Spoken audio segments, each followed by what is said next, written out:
నిర్మల్ జిల్లా బాసర శ్రీ జ్ఞాన సరస్వతి అమ్మవారి ఆలయంలో అంగరంగ వైభవంగా వసంత పంచమి ఉత్సవాలు ప్రారంభమయ్యాయి. ఆలయ స్థానాచార్యులు ప్రవీణ్ పాఠక్, ప్రధాన అర్చకులు సంజీవ్ పూజారి ఆధ్వర్యంలో వేకోజామున 4 గంటలకు మహాకాళి సరస్వతి మహాలక్ష్మి అమ్మవార్లకు సుప్రభాత సేవ, మంగళ వాయిద్య సేవలతో ఉత్సవాలకు అంకురార్పణ చేశారు. ఆలయ అర్చకులు వేద పండితులు సోమవారం వేకోజామున ఎమ్మెల్యే రామారావు పటేల్ సరస్వతి అమ్మవారి అభిషేక కార్యక్రమంలో పాల్గొని అమ్మవారిని దర్శించుకున్నారు. అనంతరం ఆలయంలో వసంత పంచమి ఉత్సవాల ఏర్పాట్లను పరిశీలించారు.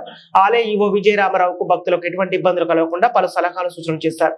14న రాష్ట్ర ప్రభుత్వం తరపున అమ్మవారికి పట్టు వస్త్రాలు సమర్పించేందుకు రాష్ట్ర దేవాదాయ శాఖ మంత్రి కొండా సురేఖ, స్థానిక ఎమ్మెల్యే రామారావు పటేల్ ఇతర అతిథులు హాజరయ్యారు. అలంకరణ 3 గంటల నుంచి అక్షరాభ్యాసాలు మొదలవుతాయి. ఈ రోజున ఇక్కడ ఈ క్షేత్రంలో చిన్నపిల్లలకు అక్షరాభ్యాసం చేయించుకున్నట్లయితే సకల విద్యాబుద్ధులు కలుగుతాయని ప్రతీతి.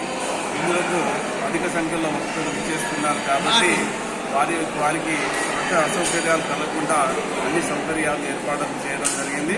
క్యూ లైన్లు కానివ్వండి, అలాగే పిల్లలలో వచ్చేటటువంటి భక్తులకు చిన్నపిల్లలకు పాలు, బిస్కెట్లు, మంచినీరు అందించడం జరుగుతుంది. అన్ని ఏర్పాట్లు మా ఈవో గారు చేయడం జరిగింది. యాదేవి సమూహి విద్యారూపేణ సంస్థ నమస్తే నమస్తే నమస్తే నమో నమః.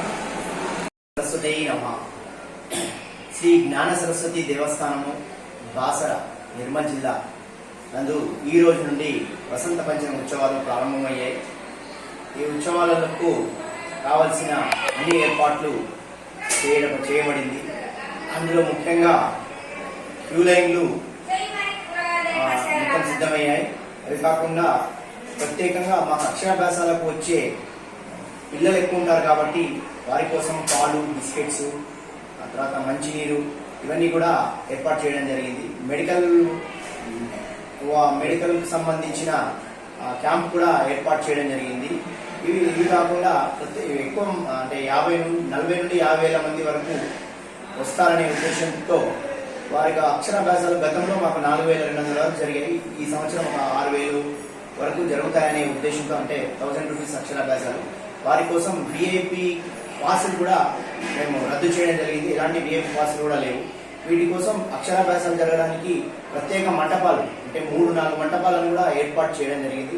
వాటిలో కూడా ఎలాంటి ఇది కాకుండా ఈ కూలర్లు కూడా, అంటే వేసవికాలం చాలా అధిగా అనిపిస్తుంది కాబట్టి, ఎండలు బాగున్నాయి కాబట్టి వాటిని కూడా ఏర్పాటు చేయడం జరిగింది. వీటన్నిటికీ క్యూ లైన్లకు వీటన్నిటికీ కూడా ఏఎస్పీ గారు ప్లస్ సిఏ గారు, ఎస్ఐ గారు చెప్పిన విధంగా క్యూ లైన్లు కూడా ఎలాంటి ఇబ్బందులు కలగకుండా ఏర్పాటు చేయడం జరిగింది.